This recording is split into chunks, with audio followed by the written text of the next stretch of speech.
Okay, you're on. Am I audible? Do I sound like you can hear me clearly? Why can't you see me? I can't see you too well, but I can hear you. Wave your hand. Yes, I see you move. I see you move. It worked. Nobody moved. Nobody moved from wherever they are. Everybody, all of you are in the right place. Okay, hi. Uh, we all have friends who, teach us something on the way, something that we try to unlearn. And there are some friends who are constantly teaching you something, and Jatin is one of those people. He is someone I've had one of my favorite conversations with, stuff that I hold very, very, very close to my heart.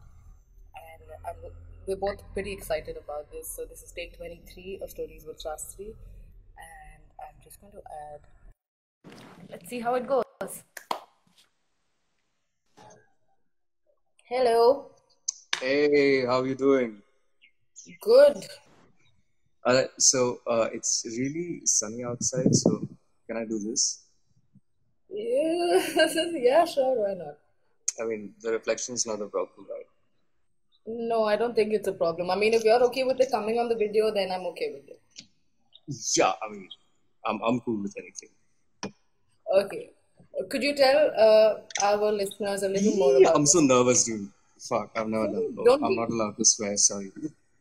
Apologies, children, if you're watching. Or listening eventually. Yeah.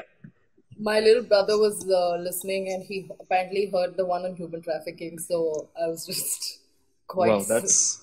that's a good introduction to growing up, I Yeah, for guess. a 9-year-old, yeah, his older sister's podcast is a good introduction to human trafficking. But Yeah, anyway, but it's a. I mean, yeah. Let's keep this to this one. So how do we so begin? let's start with you telling our listeners a little bit about you. About me, do you mind if I read out something that I've written for like as an intro? Not at all. Go for it. Send it to Uh, me. so who am I? You say. I am the conflict that arises when I superposition myself with who I think I am. But for now, in the present, I am all that I am not and yet wish to be. I am my needs and wants, but as per the life that I have lived so far, I think I'm someone who's done a bit of travel, meeting people, uh, gotten redundant information that will probably never be useful anywhere in life. But it's just so much fun, you know. There's this gravitation you find towards things that will not be of use in life. I mean, yeah, a weird part to put in an introduction, but I guess that's just how I am. And I So do was a it little bit of writing professionally. I shoot. Currently, it's really tough to see how to do that, but yeah, shooting and design is something that is also that I have to do. Also, so if at was any point I get, sorry to cut you off, if at any point I get like inaudible, there's something wrong with these earphones, so like feel free to just cut me off. yeah, I'll do that. Maybe if you Yeah. could talk a little louder, so that would help me because I'm trying to, lean in a little bit. Yeah, that's Like, also I think a part of my introduction. It belongs over there.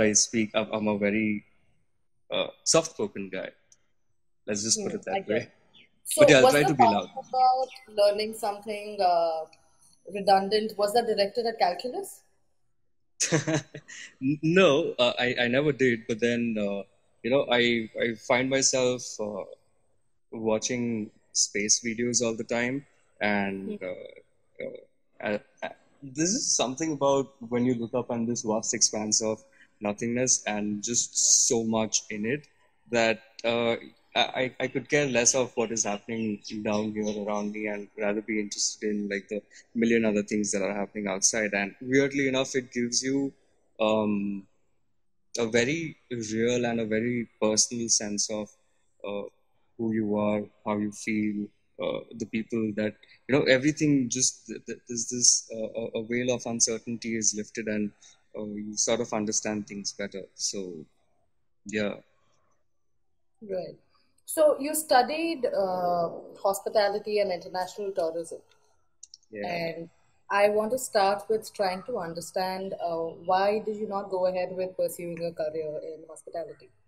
All right. So first of all, academics is something that I have always been running from in my life, and now I understand that it's just a couple of decisions here and there that I had to take, which seemed too big of a step at that point in time when, like I'd even call myself a toddler because I've never really grown in size. But yeah, international tourism and hospitality happened because this I was actually, it's about honesty. So, you know, screw it. I'm just going to come out with the truth.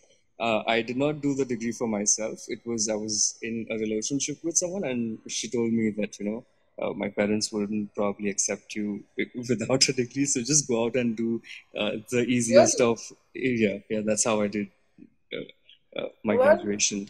So, and then I went into it, and then, it really opened up a new world of, mm, things that I was interested in.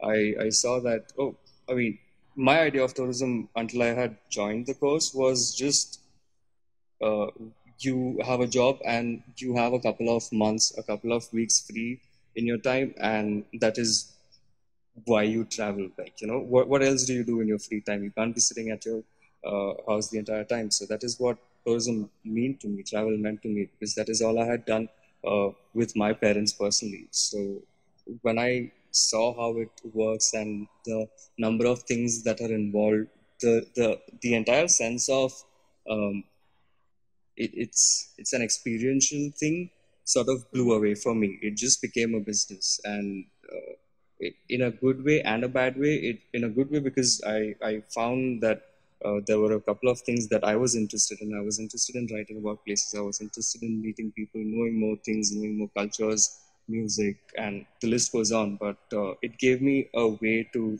how I could uh, sort of move around and get things done according to my will, if you may. right. And But how does travel? I've never really used the degree and the knowledge that came with it. It was, I don't know, maybe I will someday. Maybe. So, how does travel play a part in your life today? Right now, I in fact got really emotional just the other day. So, the meditation group that we have, right? Yes. So we were doing a music med session, and that one was particularly about fear and anxiety. And I found myself, like, in these last couple of months that we have spent in the lockdown, um, not being able to move really changes me in a very different way. It pushes me back to arrogance and not caring about things, not caring about people. And me and Dhiren and Anand had a lot of fights for the ones who don't know.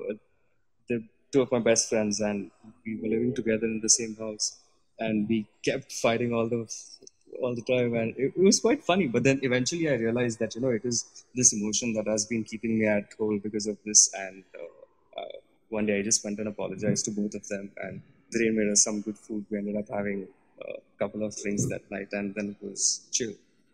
Travel is entirely like I don't know what I'd do. It's just come to this point of I've watched so many people saying things on similar things on interviews that if I did not have this, I don't know what else would I be doing. But I find myself in a very similar position right now. Like I honestly do not have an answer to that. Is there anything else that I'd rather do? I don't think so. And a very clear example of that is, like, you can just call up my parents or anybody in my family, and or even my sorry for using this term, but conventional friends, but only for you know contextual bit to this conversation. I'm calling them conventional friends. Um, Even they didn't understand, So that is, I'm sort of, should I just get into the unconventional alternative and what I really meant with that? Because I think I'm sort of overlapping what I'm trying I to say with that part. I'm, I actually want to get to that right after this because when we were discussing a topic to, like an umbrella theme to talk about, Yeah. we zeroed in on this. But then I asked you this back then also. that if something is an alternative, doesn't that make it unconventional in the first place? Right. So, the immediate message that I sent you after that was is just people usually come at it from a place of words and meaning. It's Sure. not ingrained in like what does this mean for me if I apply it, if I implement it in my life, and if I go a couple of years with it, where does that take me? What kind of a person am I after that?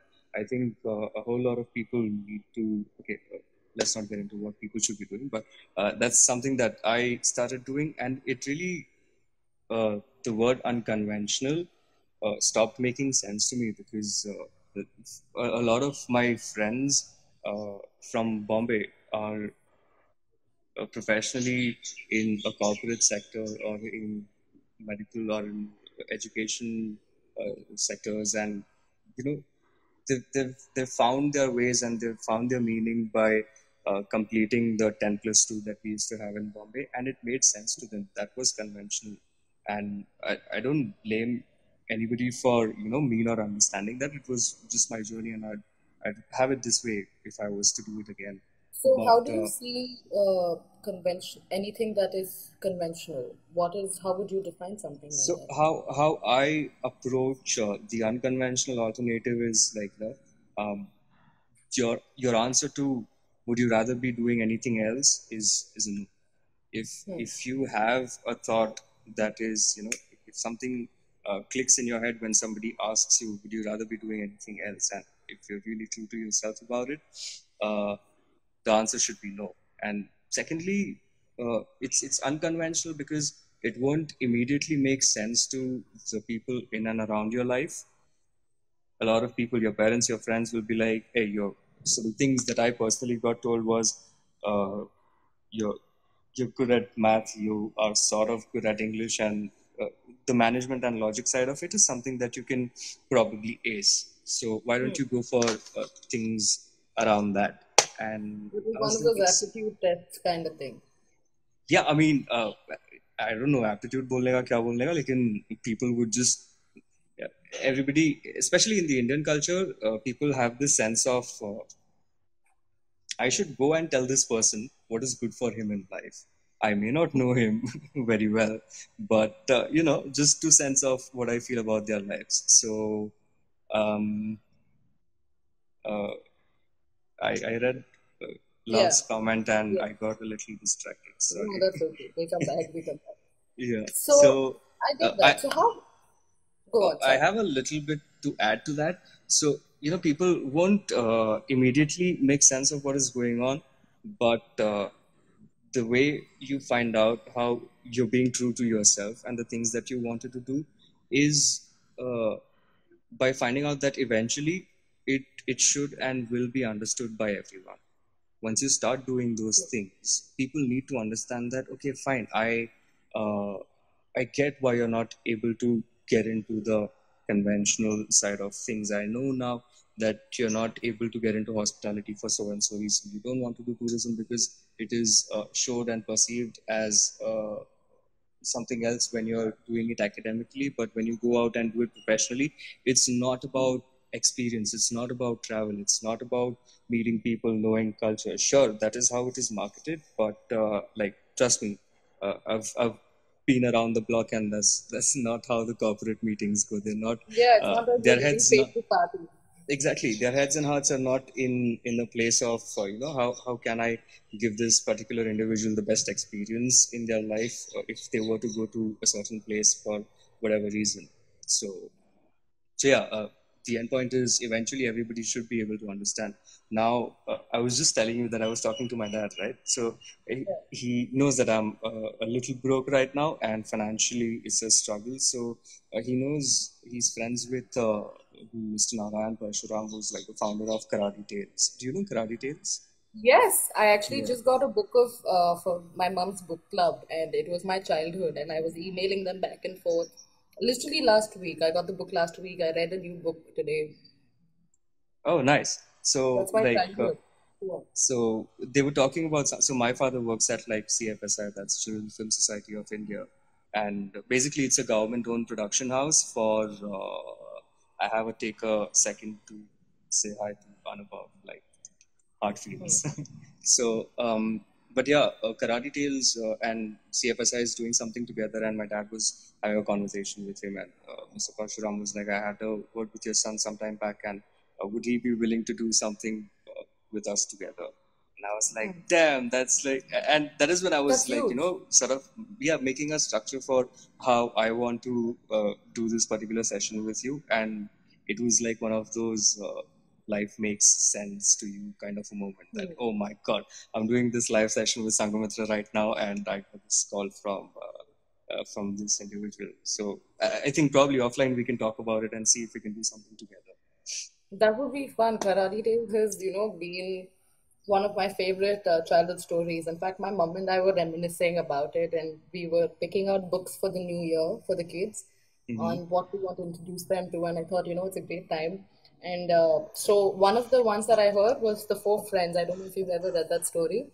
And it was voiced. It came with a little cassette, and it was voiced by Saeed Jaffrey, who was a phenomenal actor of his time. And it's so precious to my memories of back when I was living in Chennai, my memories in general. Oh, you So lived in yeah, Chennai as well? yeah, Oh, I did for not know 6 years that. of my life. But I'm still as Puneri as it gets. I mean, I won't go to Baner Hey, unless I'm getting paid for it. you're not as Puneri as it gets, trust me. Well, but All right, then so, sorry, go on. coming back, how important or how much of a difference has your support system made through your life choices over time? Um, I just like to add a little last bit about the alternative, the unconventional alternative. The last part that I missed out was, monotony. For me personally, monotony destroys passion. So Right. it shouldn't be because of one individual reason that, it can be anything. It can be money. It can be, it gives me satisfaction. I want to do it because I can, or whatever. Absolutely anything under the sky. But that shouldn't. I feel like that shouldn't be the way, because monotony, I feel, destroys passion, and there has to be, the need to do something deeper than just because you want to do it. Like people talk about, it's almost romanticized about in films when you see these alcohol drenched artists who smoke cigarettes all day with a very rough voice, and the idea of you know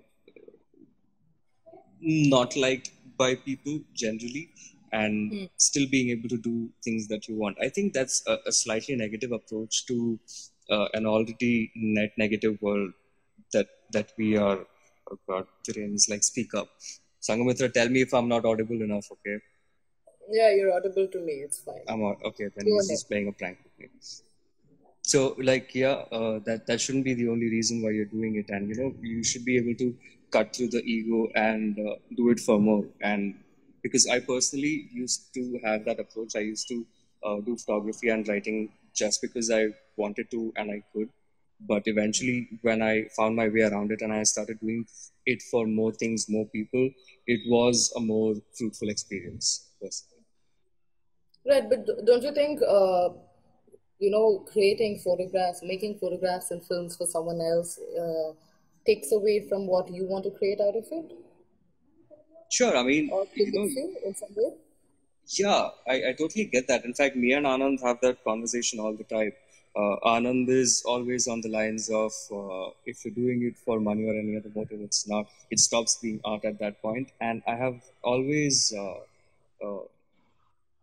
I've had a problem with that statement, because you can't go down to somebody's reason or need to do something and call it not being something because of a certain belief or a concept that you are associated with or believe in.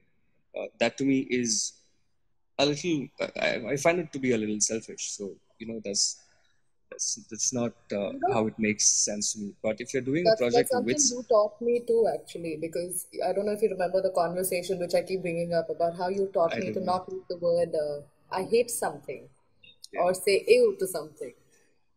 So every time I've been, sometimes because it's been such an inherent part of my vocabulary that it's gotten so instinctive that every time I say I hate it or I say ew, I stop, I think, and then I think of you and I say, no, I can't say that. that's so But I sweet. get it. I get But what you say about, not agreeing with Anand to a certain sense, but then there's also a point that he makes to it, right? If it's not, if it's, there is something, there's a transaction that's happening. While you're right that, it does not nullify the fact that it is art at the end of the day, it comes back to my question is that don't you think that limits you? if you wanted to, if you surround yourself with that concept and that becomes the reason why you're doing it, then of course you're going to be limited. We've seen so many artists, so many filmmakers. I'm bad with memory, so I can't put names to them. Sorry, but we've seen so many artists like I think the easiest would be to go with music. Film still people have a hard time to relate. But with music, we've seen so many people come up with great albums, but within a couple of years, it's just man, why, Yeah, why should I? Because that is something that happens when you scale up, right? Uh, it's easier to please a crowd of 100, especially when they have found you and you are not finding them. When you go out seeking for an audience, you have to sort of modify your craft and why you're doing what you're doing to meet their needs. Now that is a whole different ball game. Like then it comes down to the technicalities of it, the people involved, and you have a responsibility towards the people who are involved in that project. So it's something that we used to talk about when I was still into films, and the director was I forgot his name, but we had Vikrant Masi as one of our helping ADs, and Swati Senwal was the one who had written it. Swati is the supporting actor in the movie Bareli Ki Barfi, the fair girl, and Vikrant Masi is Mirzapur, the right. skinny No, I know guy. who Vikrant Massey is. No. Yeah, for the viewers. So in that movie we were talking about, like, we should be taking this a little more seriously because this depends on uh, more people than we think it does. Then it becomes a responsibility of every volunteer or staff individual that you have on set working with you. The fact that your film does well in the first round of film festivals or wherever you choose to put it to across any platform, it becomes an extension of where their livelihood is going to come from. So that is a different game altogether. But when you're talking about art in specific, I think then you shouldn't probably put a price on it any which ways, right? If you're doing art, if you're making art, then why do you want to sell it? Why do you want to make it a career? If you're making a career out of it, I think you have to be able to differentiate between I'm doing this project for myself. I think Nasiruddin Shah does it very well. He does films that he wants to do for himself. He does films that he does for money that help him, sustain his life and lifestyle the way he wants to, whilst being able to contribute to theater that is his first love in a way that makes sense to him. So I think it's about balancing. Right. And when coming back to, talking about career choices and what is conventional or what isn't, there are there's a lot of there are a lot of people who think that when we say unconventional career choices, that it could be, when I was preparing for this, I looked up unconventional career choices, and there was a list that had photography, graphic designing, event management, and all of that. So it's from what I can tell, we often tend to refer to the arts. So, do you think there's a need to change something like that, or that thought? Definitely. I mean, I come from a world of humble beginnings. I've had an rather interesting childhood because in my childhood I've done things that I love, but now I feel like maybe I would have been interested in doing something that is more inclined towards art and craft. So education is important, but I think instinct is essential, and you're only interesting till you're hungry, right? So everyone sleeps when their bellies are full. So right now, I think especially it makes more sense right now because with the entire COVID lockdown thing, the level of uncertainty with jobs itself has gone so high that Yeah. you don't know where the next golden pot lies. You know, when you were in your initial part of your life where let's just say pre-COVID, you can look at statistics and figures and be like, okay, fine, this is going here, this is going there, and I get a trajectory of what the graph of uh, whatever field you're looking at is going to be like.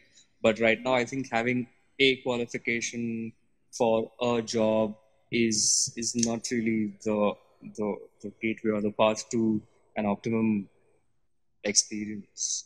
To like this is something that I came across while writing for this IGTV session, for this live session, and we keep calling life life. I think it sort of takes away. I think it downplays it. I think we should start calling it one chance. I think that'd probably make it a little more interesting. You know? Why one chance? It's more real. I think it would draw honesty out of a lot more people in life. In Honesty what? and courage in the sense that if you're not willing to do something, if you are not willing to go forward with a certain policy that has come out, a certain rule that has come out, a certain law that has come out, you know that this is your one life and you will want to act towards it in a way that, hey, I've got this one chance, don't screw it up for me. Right. And also I think it comes personally for me, I think it comes from this place of I have this habit of stretching everything out like a slime to the cosmic scale and then sitting down with it and assessing it and reflecting on it. So if you had to take, let's say I live 100 years, and if I had to take those 100 years and put it down in the cosmic scale, the fact that life on our planet was just slime and literally single cell slime for 3 billion years, I think that's really does not like itch your brain that life on this planet as we know it was just single celled organisms for 3 billion years, and the meaning of life was so different then versus what we see and know life as today. So if you really stretch it down to those ends and see and then compare what life really means in that spectrum, I think it adds value to what should be happening in uh, your day-to-day life. I think it would add more value to it. Right. And what are the unconventional alternatives that you've taken in your life? Could you tell me a bit more about that?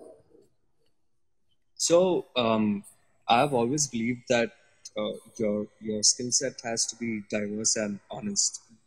The day I figured out that the conventional road wasn't going to work out for me, I was like, all right, you have to brace up and you have to work on a couple of things because uh, you're going down a less trodden path and you'll probably find things a little more difficult than you think they are going to be.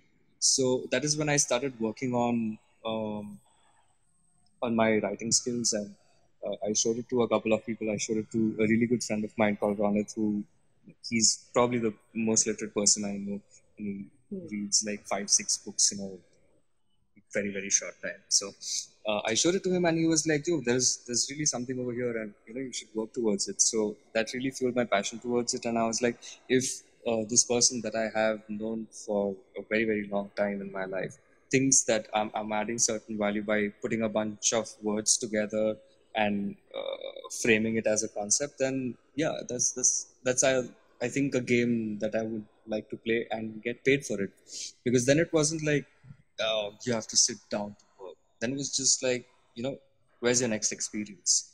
where what do I have to do to get the next bunch of uh, words, or like the bunch of words are always in front of you, but when you open certain doors, they sort of rearrange themselves into a really nice story, and it's just a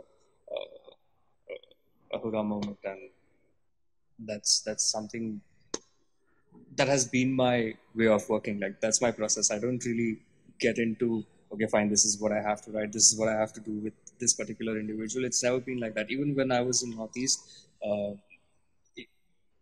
I was just rolling the dice, very, very honestly. Instinct was so essential at that point, because that is when the entire, the second point that I made, immediately people will not be able to relate to what you're doing, but eventually they will understand.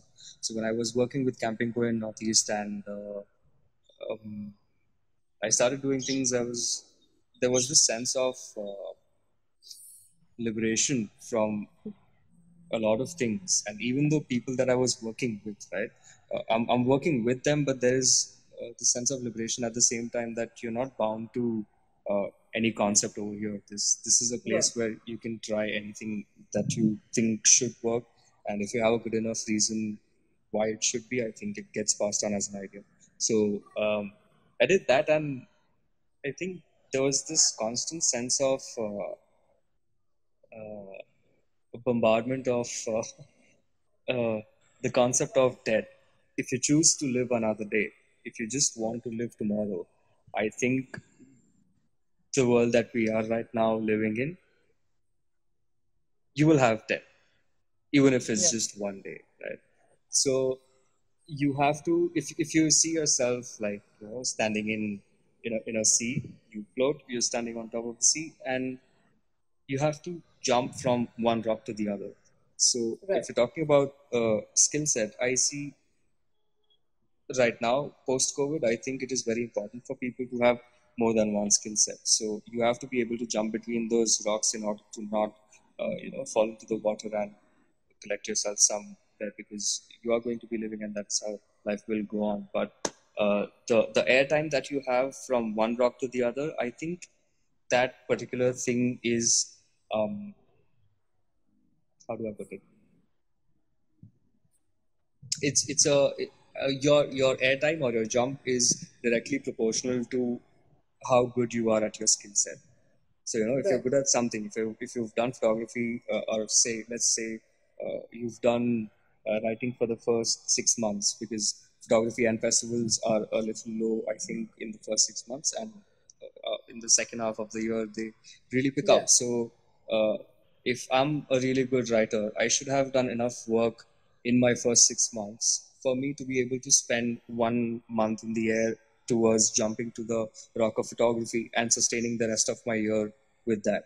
So I also see a great importance in, like, while you are doing what you're doing, you really have to uh, keep yourself interested in it and try to get better. I mean, it's a very normal thing to say, but it's so difficult to do, because to be able to practice writing, I don't do that at all right now. I haven't done it in the last 1.5, 2 months. I tried to. I wrote a couple of things here and there, but it was tough.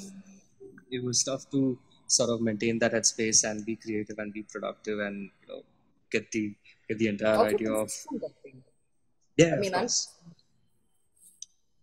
I tried a thing where I'd wake up every morning and I had a list of things to do, and writing for 1 hour a day was one of them. And I didn't end up, I stuck to it for a week, just like I stuck to working out for a week, I stuck to writing for a week. And then I was done. I couldn't do Yeah, it anymore. even I wasn't able to stick to the workout routine for longer. Yeah. Drain did for quite some time, but for me it was, no. But Don't need that. coming back to your experience in the Northeast, I would like to add that you made a lot of us feel a major fear of missing out thanks to your photographs. And Boom. I will not forgive I you for caught bull that. on that. Yeah, but that's, I understand what you mean about, finding a different rock to go to. So while I was doing a little more research on this topic, there was this man I read about. I think there's this person actually, I never really checked whether the person's a man or a woman. So Okay. forgive me for that. But No problem. this person's name is Everett Brogg, and they uh, combined writing and the tech world, if I'm not wrong. And all of this person's belongings fit into one suitcase. And is that something you see for yourself? I wouldn't say a suitcase, but yeah, I think minimalistic too. It'll be things that I can pass on to somebody else if I'm not using it.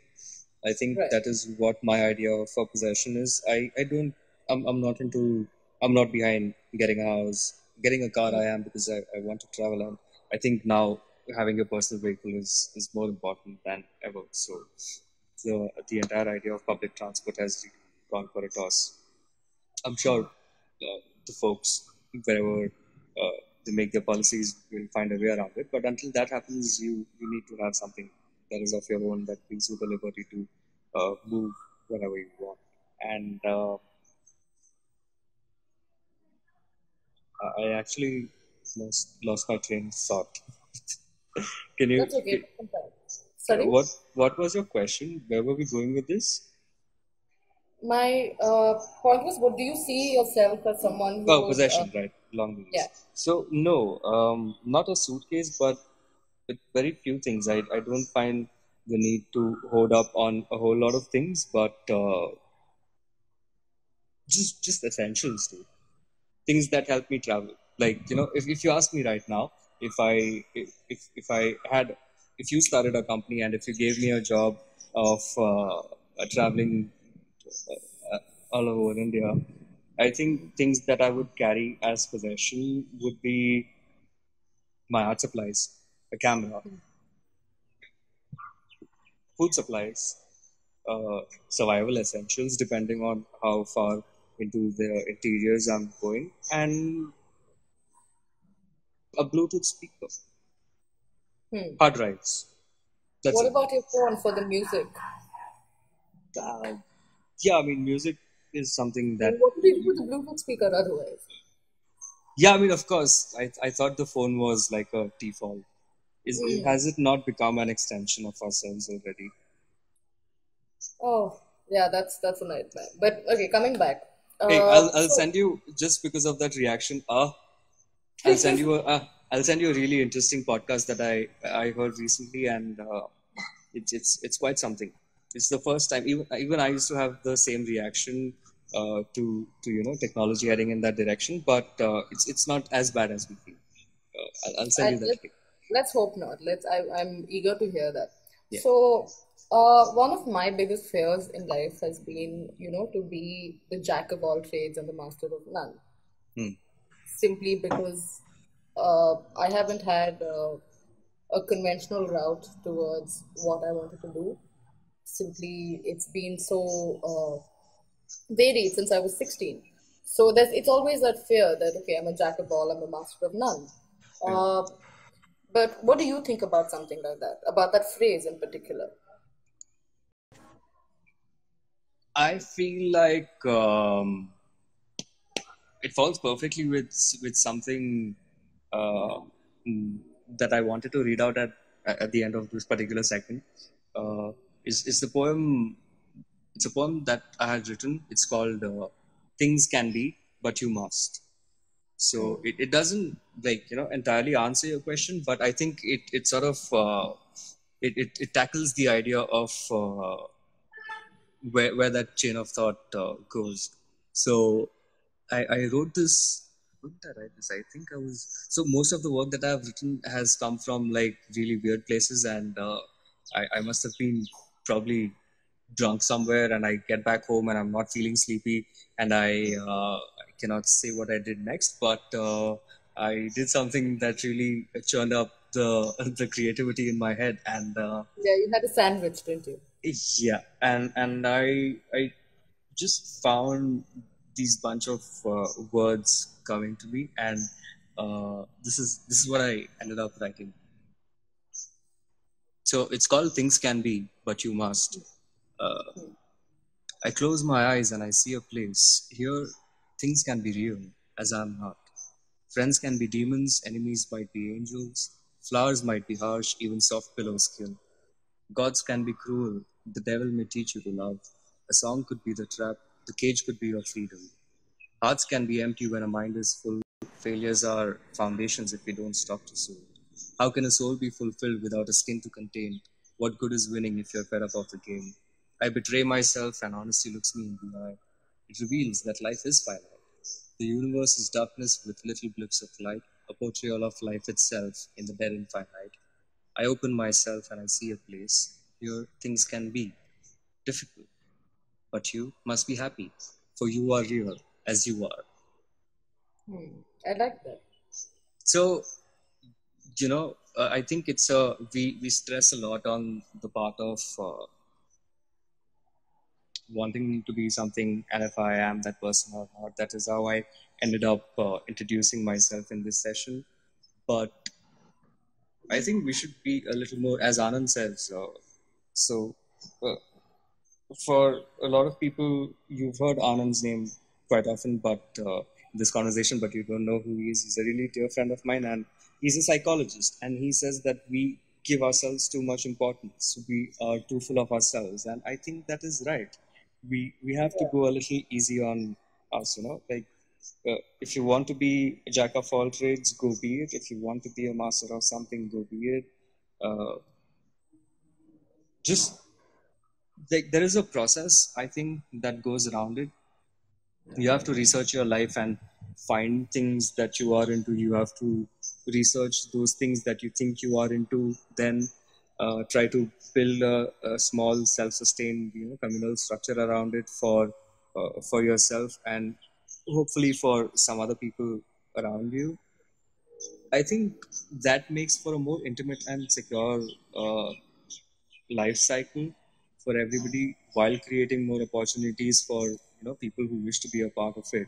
Now those people can be coming anywhere from art, manufacturing products, labor intensive things, education, uh, raising the next generation. It's something that is, I think you would be interested in looking that up.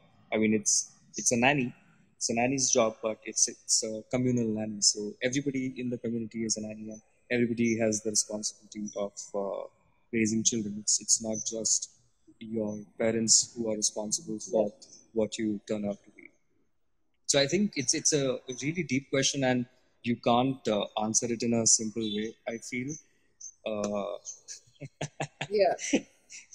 In an you were saying.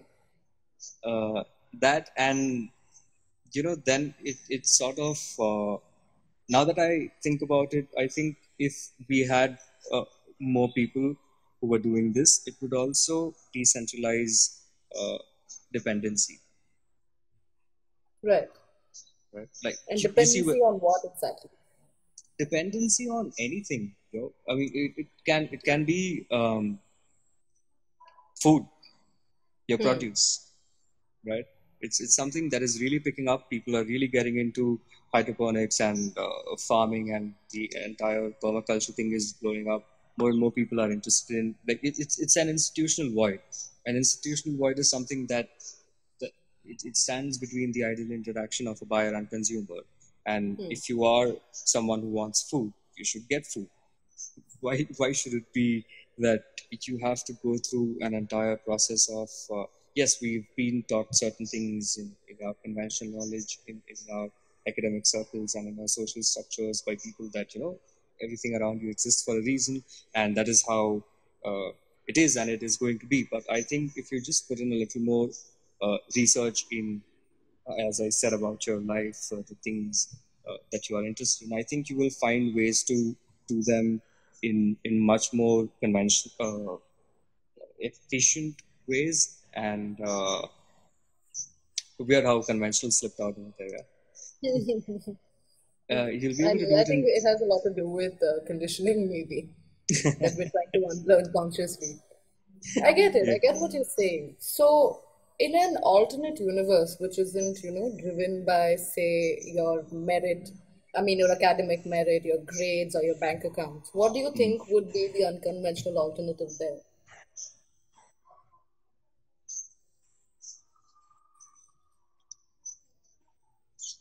Can you say that again? Because I think I heard it wrong.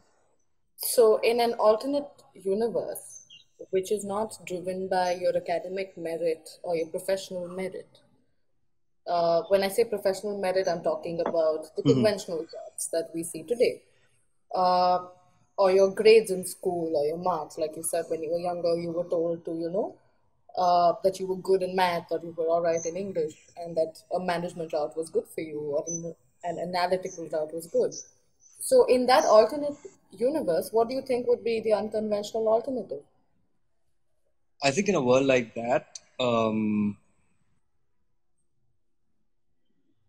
you've sort of painted it out to be a really, really good version of a place that I would like to live in. But of course, even a world like that would have its unconventionalities. But like, I don't want to demean things like science and finance and uh, Wall Street and things Yeah, like that absolutely. to Yeah, like I don't want to discredit anything because eventually it is the part of the system and that's what sustains the entire circle of it. But I think in I don't know honestly. I don't know what would be unconventional because if you are really going for things that you want to, then I think then just doing one thing would be unconventional over there. Yeah, because yeah, you already have a world that is not uh, sort of built the entire structure where it gravitates towards its unified goal. So I think there will be more freedom to be able to do more things that you want. And if you end up doing just one thing in that world, I think that would be a little weird for people. Like, if when you can do all of these things, why are you just sticking to one? I think that would be boring right, and unconventional. right. And coming back to where we are today, and because we're constantly evolving as a society, uh, how far do you think something can be can we go to define something as unconventional? For example, the whole idea, the concept of freelancing was very new and very alternative 20 years ago. But today, it's slowly, we're not using that adjective as much for it. So, how far do you think we can go with that? I think, well, with that question, Corona outbreak seems like a boon. It Hmm. seems like the perfect thing that you could have asked for because I don't have market statistics to it, like where the world is with regard to that question. But I think I travel quite a bit, and I think I'm quite social, and I think I've met quite a few people in the last 3 to 5 years of my life. So people have been breaking out of that is something that has inspired me. That is where it comes from. I have seen it uh, around me. I've seen people around me do those things, and that is one of the reasons that led to me being able to do it. It wasn't like, hey, I just got up from somewhere and I was like, you know uh, I'm going to be doing things that will probably not make sense to a lot of people. It wasn't like that. It was when I met Diganto. He's a really good graphic designer and an illustrator. When I saw his process, it was interesting. When I saw Terrain talk about how he sees life and how he wants to do things, that was interesting. When I saw Carolyn, thanks for the shirt, Carolyn. I know you love it. Her take on the world was interesting. It was from Anand, of course. It was a lot of people like these that I met, and it's the idea sort of started becoming tangible. Up until then, it was just it was sort of an escape room. When I was done with conversations with my family and the conventional friends who were having a tough time understanding uh, why I was the way I was and wanted to do the things that I wanted to do, um, it was I just honestly I met these people and I saw these people doing it and I was like, yo, this is a better way to do it. So I'm going to go forward with it, and I really feel like the more we are able to, I think I'm going to get trashed for this, but I think marketing is a hoax and nothing good comes out of it. And it, like the more you market an idea, I think the less it works, and the more you experientially see something and experience it, I think that's where you see what truly lies in it. And I saw it with these people. I'd of course seen it in movies and songs as a concept, but you don't know how to take that piece and fit it in your puzzle. So I think it was these people in my life who helped me become the way I am today, and sort of turn it into a little bit of monetization and success. Right. So there's a chunk of people who think that making certain life choices, irrespective of whether it's actually their own, it's someone else's life. When someone makes a particular life choice, they see it as if. So, how much truth do you think lies in that? And we were discussing about that, and you were talking about your parents talking about homework. So, maybe we could pick up from that. Yeah. So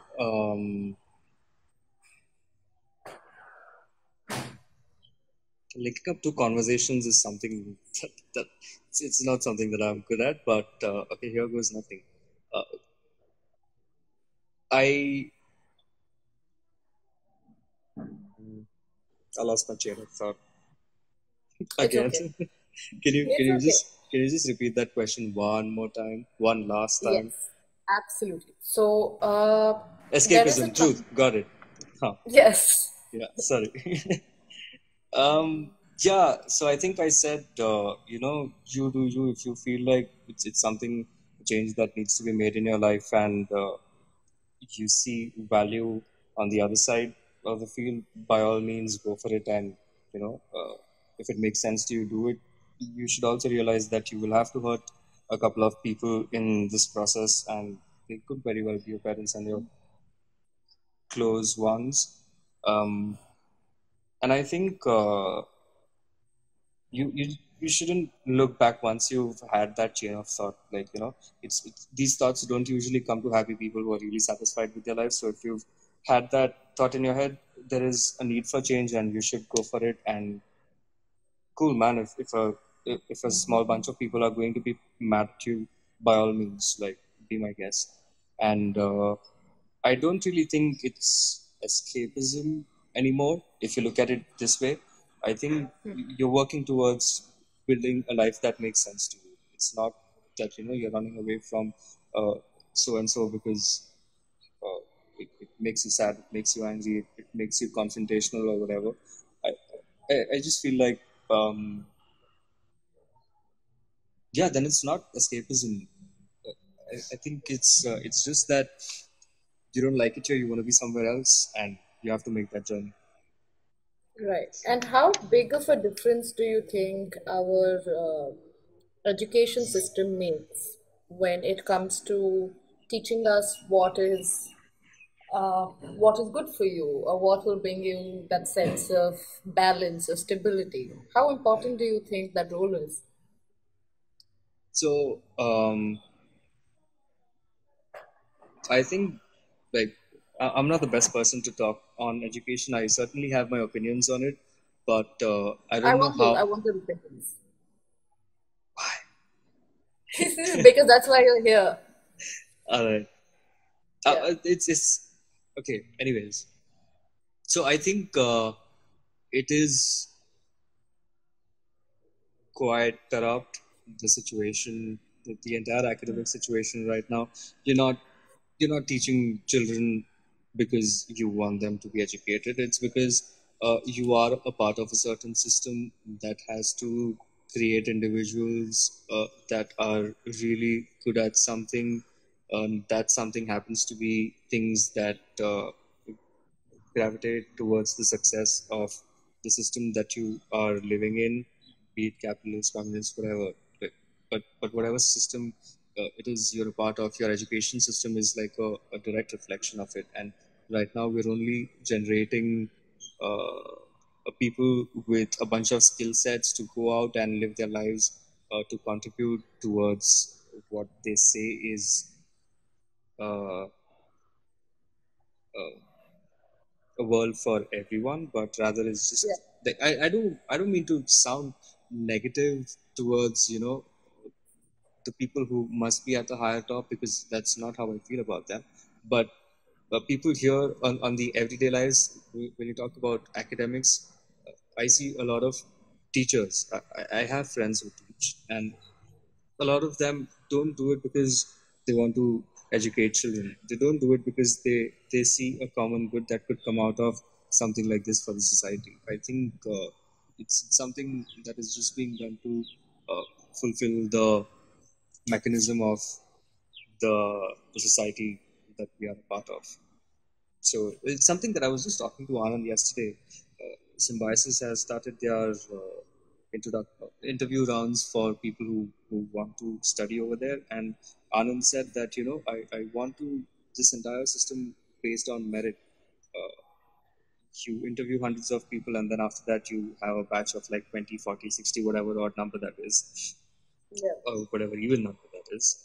Uh, and you have this entire sense of because those children are actually believing in it. They're actually believing in the idea of education, where they think I'm being sent to this place to learn something, and more often than not that is not the case. It is it's a convoluted space, first of all, to begin with, because you're talking about something that that in its most essential form is imposing. Yes. I agree. Right. I've You are imposing something that happens to be a version of your best understanding of the world, and you happen to call it education and academics. So, sure, of course, it's important, but if you're doing it with the capitalist virtue, then be truthful to it. If you're doing it for with a separate intention, where you have communal growth and institutional development as the core center of it. I think, oh, I missed out on institutional development. I really wanted to talk about that part, and weirdly enough, academics brings me to it. That is something that is not happening right now. Institutional development is something that is really required, and you can't have just one sector of society growing. You have to have everybody involved moving up together. That is when it makes sense. That is when you can say it works for everyone, and hence it works. You don't have anybody to pull your clothes down and ask you, hey, why are you on top and I at the bottom? If it's purely out of your performance and the things that you do and chosen life, that's something else. But if it is coming out of this premeditated concept of who wins and who loses, I think it's just unfair. Because I right. never in Something. schools. Sorry, go on. No, please go on. Because in my entire time when I was learning with books in hand, there were very few people who gave me the idea of they were here for me. They were there to teach me. It was never like that. It was always about marks, because that's what I remember from it. If you ask me about my education, that's what I remember about it. It was always marks and proving yourself in something. It was never about, hey, let's go and have fun with this because it looks like fun. It could be interesting. You could have a life in it. There could be a prospective career aligned with it. It was never on those lines. It was always marks and homework. And as I was saying, like those are the conversations that I had with my parents when I was a child. So it didn't really it it moved away from the idea of what it should be for me as a child early on. But now that I think about it, I feel like it's very important. I think there are people who are making the necessary progress in that direction. This friend of mine, Hemanti, she runs a NGO called Junoon, and they basically get children ready uh, for school, because in their normal life, otherwise they would have never had the opportunity towards an education. But now, what these people at Junoon do is they go and teach them at the skywalk itself. They clean those the place where they eat and sleep and live, and they've made it a more hygienic, or a safer place for them to live. And they also provide them a basic education that that pushes them a step further towards having a fairer chance towards life. Right. That's brilliant. I actually saw some of your photos for Junoon, which are so Oh beautiful. yeah. Those children look so precious. My God, I want to go and just. It's I just really wish I something. was You there. should come. You should come one of the I will. times. The next time I you're in will Bombay, I'll when take you there. And that's. these children are still full of life. I did not want to take that angle of it. Everybody's heard it. Everybody's seen it. Um, they're full of life, and there is something like there is a sense of when you look at them, you feel like this is going somewhere. This is about to become a project. This is about to become something. This is about to make a change. But slowly, with the academic world that we have right now, fortunately or unfortunately, we find out. But you slowly start finding things about yourself and the way the structure is built right now. I think people don't get the opportunity to ask the question of, hey, how is that even possible? Yeah. It's always right from, okay, you have your degree, don't ask questions. How about you go to this place because it's going to give you the return on the debt, the heavy debt you have created because of this education in the first place. So yeah, it's a sad topic, or maybe how I approach it, but that is all the opinions I have on education and academics. Well, they're very insightful, and I must say I've learned a lot. I actually wanted to ask you something about yes. What's the one thing that you have recently unlearned?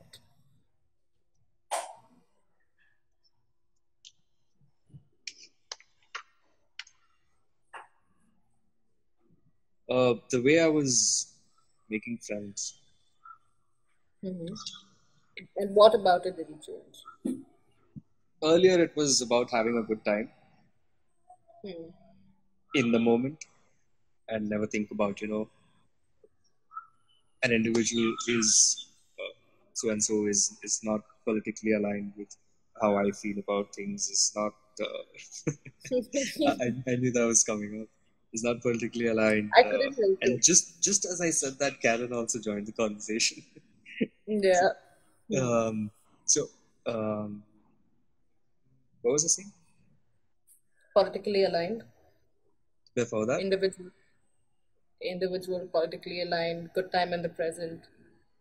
Oh, friends, and how I unlearned what I was doing, right? So, I my approach to friendship was always, if I can have a good time with this person right now, this is what good friendship is. So I sort of dropped that, and now I'm moving towards a more communal angle. If I can share the things that I have in common with this individual for a really long time, that is when I feel like I am a little closer to you. And it was very difficult for me to say no to people earlier, but now I say no left, right, and center. Like, no, fuck it, I don't want to. I can't. Please, sorry. Screw it. I don't want to be a part of this. Screw it. I don't want to come here. Screw it. I don't want to do this. And uh, I used to see that as being selfish, and now I just feel like that's the only way you can remain sane. There's nothing Yeah, selfish about it. You have to say no to millions of people. right. And what is the one thing that you have learned recently? I have learned that I have the possibility of becoming an artist in my life. It's something that I really want to be. I like the idea of me being an individual who's able to uh, literally transform your thoughts and experiences and emotions. If I do get better at it, then I want to be someone who's able to get those onto different mediums, and that is what all my work has been about. Like, you go from poems to articles to whatever work I've done. It always centers down to that. And if I am able to become an artist, then I think yes, I will be charging for it, and I do not think that it becomes any less of a work of art because that is one of the reasons why I'm doing it. My purpose and my reason and my need, more important, my need to do that still remains the same. So yeah, that's one thing that I've learned, that I think I can be a good artist. I have really nice ideas that get me onto great platforms like these where I can share it with people. I honestly don't care how many people see it, watch it, learn from it, but the fact that it gives me uh, this sense of wanting to be heard, Right. and it's something that a lot of people want, and it's something that nobody will ask you. That hey, I want to be heard. Yeah. Can you No, hear I me? get that. I think that's slowly changing, and I hope it is. I hope so. There was this thing I actually, funnily, I did mention this to. I was talking to Anand about it also, but something I learned recently about the author Franz Kafka was that he spent his entire life thinking that his work was worthless and it had no potential Right. because his first novel, which published during his lifetime, Right. did not do very well, and he was working as, I think, a banker, if I'm not wrong. And he died, and he had actually instructed his friend to burn all his unfinished manuscripts because, like you and I, he also had a lot of unfinished work that was just there. Yeah. And because he never published it because he thought it wasn't good enough or it wasn't worth putting out there. But then his friend actually did not burn them and he published them, making him one of the most celebrated authors of the 20th century. And then, I ended up thinking about what it must have been like to live thinking that your work had no value. But actually, you didn't know the kind of value it carried. So that's what I think. There is a direct association of what I just said before, your reason and your need to do it. I think this has a direct association with what I started out with, your need to do something. Would your answer Yeah, be no to, if someone asked you, would you rather be doing something else? If yeah, Kafka would have been able to answer that as a yes, he wouldn't have been what he is considered to be today. So I think it comes from a place of great honesty. There is I did not achieve success with things that I wanted to be into. It took some time with filmmaking, photography, writing. Uh, it came easy to me, but to put it out was difficult because there was this sense of I may not be qualified enough. I might not be doing it the right way. But once I started doing it, once I started hearing from people who were good at it, I just realized like, these are things that I already subconsciously thought of and knew that, if I was doing a movie, this would be the process. If I was writing, this would be a way to approach it. If I was talking about something, if I was, let's say, funnily enough, a motivational speaker, there is certain thought that goes behind it, and instinct is essential. Sure, education is important, but instinct is essential. If you have Tarantino never went to a film school. All he did was, even as a child, he would just sit in front of the screen and notice and observe. And I think it holds great value that people. I'm getting a little hippie over here, but just sitting and observing things is I think probably the best way to learn something.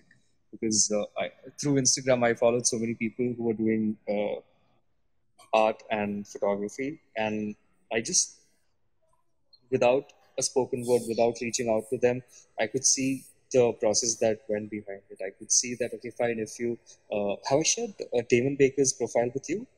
He's this no. really really cool monochrome portrait photographer, and very high contrast, saturated, very sharp edgy work he does, and it's very there's no process to it. People, he does these Q&As with all his fans and people on social media, but the people keep asking him, "What's your process? What's your process? What's your process?" And he's like, I don't honestly know the answer to that. Like, if you ask the same question to another photographer, he would, technically draw lines out, and he'll be like, whatever things I said earlier, like, okay, fine, he's someone who shoots monochrome. He places his subjects at a very constant length from the lens, and his subjects always look really, like into you. They're always really looking at you, and I really think that's something that very few photographers or portrait photographers are able to capture. So he doesn't have a technique or a process, but there is a technique and a process that other people are able to see it. So if you are doing that instinctively, it just becomes a part of your, I want to say muscle memory, but I know it's not the right word for it. But it But just I becomes a think it does somehow become a part of your muscle memory. I would agree with that. right. Because very similar to, you remember the other conversation we were having the other day, and you asked me I want to try out a couple of things, and I think we were talking about Premiere Pro, and I told you just go with it, and eventually you'll see a pattern, and you'll see it work somewhere, you'll see it not work somewhere, and that's how you find it. So that's what my approach has been always. So even with Damon Baker, it's really cool. Like, then it is not about, then you sort of with one switch you are able to transcend the boundaries of education, your profession, your nexus, the number of people that you know in and outside of the industry. Uh, I- yeah, so I think if you just go with instinct. Now that being said, um, I think the perfect example of it would be something, a company or a platform like Bon Appetit. Yeah, Do you follow their work on YouTube? yeah, I do. I love them so much. Dude, I keep asking myself, how is that life possible? How how is that life possible? One, and the second one is, how do you get that work done?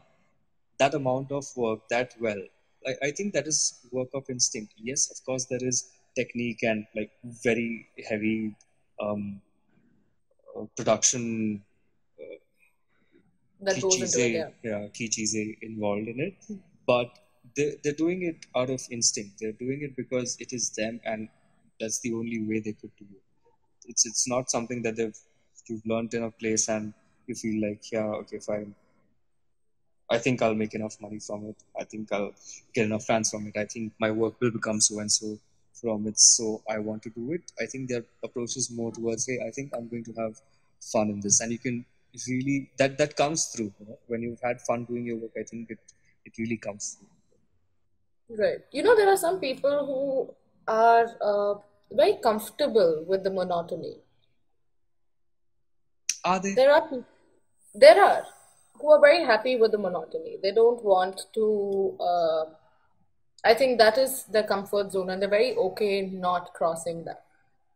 Yeah. So, and it's what would you say to something like that? Do you see it as something that, like, you've questioned whether they actually are? But what if there is this one person who's very happy with doing the same thing every day? And okay, Cool. I mean, if you're having fun, if you're honestly having fun, I know for a fact my father is one of those people. My father loves monotony. He's very happy with the job that he's doing. He does not want to leave Bombay and go to a place where he could find more opportunities. At not just in terms of work, but the people that you meet, the things that you could do. He's happy with the idea of, hey, I've done something for the last so and so number of years. That's something that I can't even like. My brain starts to boil when I think of doing one thing for, I think, over 28 years, 30 years now. And if you do enjoy it, then you should look happy. And if you don't look happy, then I'm gonna judge you. But then, don't you think, irrespective of whether they look happy or not, isn't it more important for them to feel happy with themselves? Or feel content more than happy? Because Yeah, I I don't mean, think we can hey, actually be happy throughout. that's what I meant. That's what I meant. Like, I'm not gonna go check on them personally, individually, and be like, "Are you happy?" But like, you know where I'm coming from, right? But if Yeah, I do. it keeps you happy, and if it gives you a sense of like, okay, I've said enough good things about Anand. Here comes a little negative. Sorry, Anand. I don't know if he's live right now or not, but yeah. But I So think you'll watch it later. yeah, Yeah. he has this thing of he has a very hardbound concept of things that he already knows that he's going to like or not. The number Hmm. of spoons of sugar in his tea, the way he likes his eggs, the ingredients that go in his eggs. Now, Yeah. because we're talking about eggs, he thought he liked his scrambled eggs a certain way, and then one day I brought in a new ingredient to that family, and I was like, "Yo, Oh disruption!" no, you can't do that. I Yeah, would flip. and I did that, and he's like, "Good call, man. Where did you get it from?" So now when he makes his eggs, I think he does put I put cucumber. No, what do you call it? Capsicum. Shit. Who puts cucumber in? But yeah, it was capsicum, and I want to try it, but I'm also too scared to. it's really nice. And I don't even cook it. It's like just garnish. I like No, I'm the talking cucumber, not capsicum.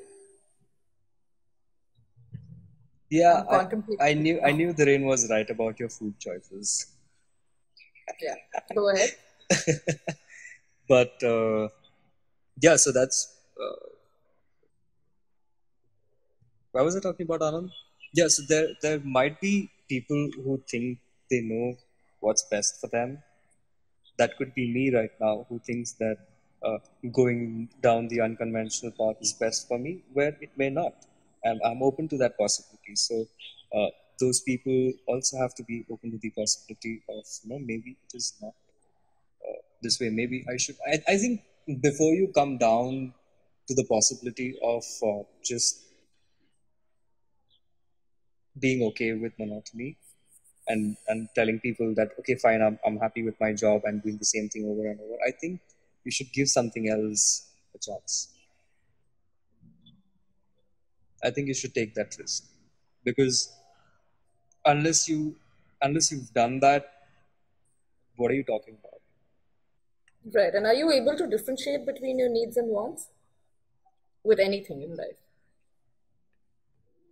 I think now, yeah, I think now I've started to understand what what my needs are, what my wants are. It's quite difficult. Like they're always superposition. So and they're always translucent, so I can see through them at the same time. But with my wants, I sort of give it a time of. It's something that I learned from my friend from it, and I give it like a week or 2 weeks. Hmm. If it lasts, then it is a need. If it doesn't, then it was a want. If I don't feel about it the same way in the next 2 weeks, then it wasn't even a want. It was just something that I thought I needed in that particular moment.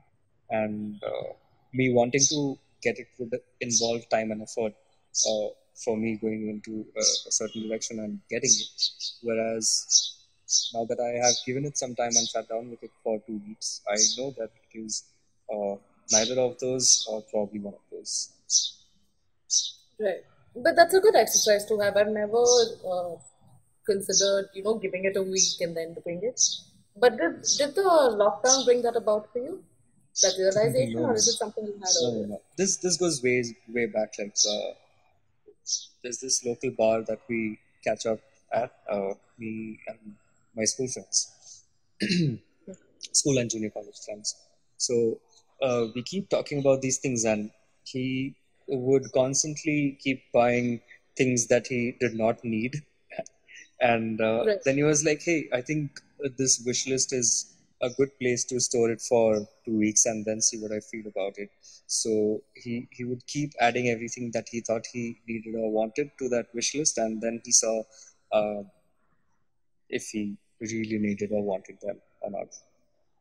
Yeah, And I've when done he that. shared that with me, it really like it clicked, and I was like, "Yo, that's ingenious, dude."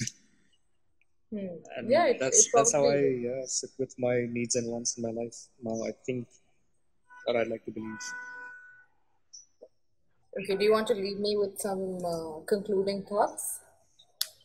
Um, yeah, I think I've covered most of what I wanted to talk about, and I don't know if I could have did a good job at that or not, but you can tell me later. Yeah, I guess that was it, and I'd like you to tell people what a nice friend I am, and oh yeah, schizophrenia and success is probably a good way to end it. Do you want to read that? I'd like it if you Okay. could read it. Sorry? I'd like it if you could read it. If you don't I want to, don't know. I don't know how I will because I can't switch from the screen. oh yeah, oh, okay. Um, this this was fun, yo. Thank you so much for having me on this. Thank you for joining. I'm very glad you did. I've learned a lot today. Coach me. For real. Coach me. Now, if you fish for compliments, it's done. I'm not going to say anything. No, but have you ever done this with music? Like I slow, want to melodic. eventually. There was one I was doing where a friend of mine got late because she had an exam or something to do with college. Right. So I started playing music on in the background and talking. But I think I will do that for the next one where I stop doing the live videos because that's going to happen very soon. I can't do it after a point. I think it gets a lot, and Let's get yeah, maybe together and even do with music. something. Yeah, we should. Did you find it? Yeah. Yeah. So for the people who would be watching this towards the end or have stayed through to the end, um, I think this is a good way to end about the things that we've spoken, and the theme umbrella was the unconventional alternative. And I think weirdly enough, like whatever things that I went back to, things that I had written, they go so well with it. Like it fits there is a thematic presence to it. But yeah, here's the book. It's called Schizophrenia and Success. You wanted it to be a blackout, but it was only a fallout. The child never left my side. The frame to be seen was just too wide. We were meant to come through. We were meant to come through and tear the fucking roof. Then came a small bump, a small lump, for me, but not for you. Fasten the life. Fasten the life belts, chum. We're about to roll. The aim is a castle maybe full. Vision, mission, and perception of life, bringing every battle up to my size. Accommodating, considerate, civil, and willing.